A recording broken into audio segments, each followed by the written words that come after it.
중풍 환자가 됐건 두통 환자가 됐건 뭐 어떤 환자든 머리 쪽에 문제가 있는 분이라면 혀는 반드시 봐야 되는데요. 분홍색이다. 어떤 의미일까요?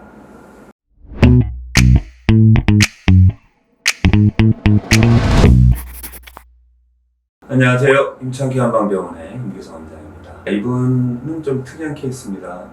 30년 이상 비염을 앓고 20년 이상 이명을 앓고 만만치가 않죠. 항히스타민제를 손에서 못 댄 분입니다. 얼마나 괴로웠을까요? 항히스타민제를 써도 코 속이 계속 붓고 간지럽고 헐고, 더군다나 이분이 전직 간호사예요. 그러니까 어느 정도 상당히 의학적인 지식을 알고 어느 병원이 잘한다는 것도 많이 아시고 오히려 더 안 된다는 것도 잘 아시고 이런 분이었는데, 자, 어떻게 됐을까요? 결론부터 말씀드리면 이분 항히스타민제 끊었고요. 이명은 본인 말로는 완치다, 안 들린다 라고 할 정도까지 효과를 많이 봤습니다. 어떻게 그런 일이 벌어졌을까요? 14dB로 이제 줄었다가 났는데 14dB이면요 사실상 측정을 하려고 하니까 발견이 된 거지 안 들린 소리예요. 그렇기 때문에 이제 없어졌다, 안 들린다, 이제 이렇게 표현이 되신 거죠. 그 다음에 청력은요, 이거는 그렇게 청력이 많이 떨어진 분은 아닌데 좀 문제가 되는 게 지그재그죠. 지그재그 변동이 심한데 많이 안정이 됐습니다. 여기서도 보면 여기 떨어졌던 게 확인이 올라가서 안정이 됐죠. 이렇게 안정이 됐을 때 이제 이명이 사라진 겁니다. 이분 같은 경우 약을 정말 좀 신경 써서 많이 잘 썼어요. 한약 처방을, 허브 처방을. 왜 그랬냐면 주된 특징이 있었는데요. 세포 에너지가 5.6이라는 수치가 나왔습니다. 세포 에너지가 5.6이라는 건 저희 병원에서 쓰는 이제 BIA라는 검사인데요. 바닥이에요. 암 환자들 수준이 5.0입니다. 세포 에너지가 바닥권이라는 얘기인데 이거를 고려하지 않으면 효과는 없습니다. 몸 상태를 확실히 끌어올리기 위해서 처방을 좀 정교하게 썼죠. 확실히 체액에 순환이 잘 되게 하는 처방약을 일단 주로 썼고요. 하지만 바짝 또 메마른 부분도 있기 때문에 체액을 또 공급하는 약도 썼습니다. 이게 어려운 거예요. 어떻게 보면 이제 이 몸에 노폐물을 없애는, 그러니까 말리는 약도 필요하지만 물을 보태주는 그것도 필요하다는 얘기입니다. 좀 더 쉽게 설명드릴게요.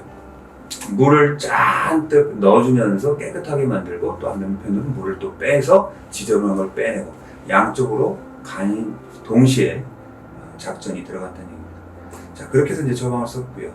그리고 또 하나 특징이 있었는데요. 이분의 혀가 분홍색이었어요. 제가 초진차 때 기록했던 기억이 납니다. 분홍색. 자, 일반적으로 혀는 붉은색이잖아요. 너무 붉으면 안 되고요. 약간 붉은 느낌의 혀가 굉장히 건강한 혀입니다. 혈경물면 죽는다고 하잖아요. 왜냐하면 혈관이 굉장히 많이 분포가 되어 있어요. 그렇기 때문에 혀를 보면 이 머리의 혈액순환 상태를 확인하는데 정말 좋습니다. 뭐 중풍 환자가 됐건 두통 환자가 됐건 뭐 어떤 환자든 머리 쪽에 문제가 있는 분이라면 혀는 반드시 봐야 되는데요. 분홍색이다. 어떤 의미일까요? 충분하게 혈액 공급이 안 된다. 혈액이 탁하다. 오랫동안 혈액 공급이 안 돼서 이 조직의 색깔이 변성이 왔다. 뭐 여러 가지 생각할 수 있겠죠. 자, 그러면 이분의 코는, 이분의 귀는 그 조직들의 색깔은 어떨까요? 아, 혀처럼 분홍색이 아닐까? 이런 다분히 상식적인 예상을 해볼 수 있죠. 그걸 바꿔야 되지 않겠나? 그걸 바꿔주는 게, 그런 어떤 조직을 한 달이 지나고 두 달이 지나고 세 달이 지나서 바꿔주는 게 뭡니까? 그게 약입니다. 그게 약 처방의 힘이에요. 그래서 약 처방을 쓰는 겁니다.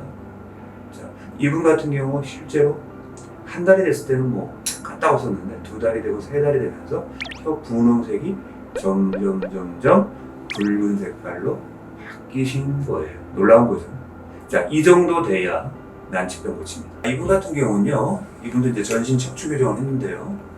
보시면 굽었던 게 따뜻해졌죠. 이렇게 굽어진 게. 이 굽어진 게 어떤 영향을 줄까요? 뭐 영향을 다 줄 수 있습니다.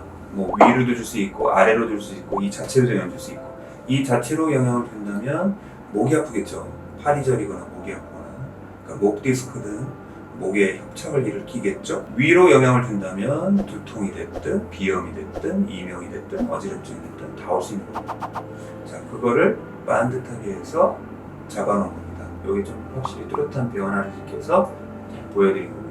이분 같은 경우는 조금 더 치료가 필요한 게 있었는데요. 그것도 뭐냐면 조금 더 골반을 좀 더 안정감 있게 잡았으면 했던 기억이 나요. 그래서 이분도 그걸 알고 계셔서 조금 쉬셨다가 다시 골반 잡을 수 있게 치료하겠다고.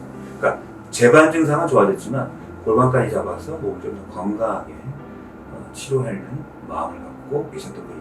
그리고 또 하나 조금 덧붙여서 말씀드리고 싶은 게 이분한테는 제가 또 비강세척을 권해드렸는데요. 저희 힘창경영병원의 비강세척은 조금 다릅니다. 그냥 간단하게 비강세척이 아니고요. 항문 관장할 때 쓰는 튜브가 있는데 그걸 써서 비강세척을 합니다. 그리고 좀 자세가 특이한데요. 일반적인 자세로 하면은 이 물이 코라든지 귀라든지 여기 부비동까지 잘 못 갑니다. 그래서 또 저 원활한 자세를 취해서 꾸준하게 식염수를 활용한다든지 해주는데 좀 더 많이 심한 분들은 거기다가 저희가 만든 약재를 또 가루약인데 그걸 좀 넣어서 해주면 훨씬 더 효과가 좋은데 이분 같은 경우는 그것도 효과를 많이 보신 분이에요.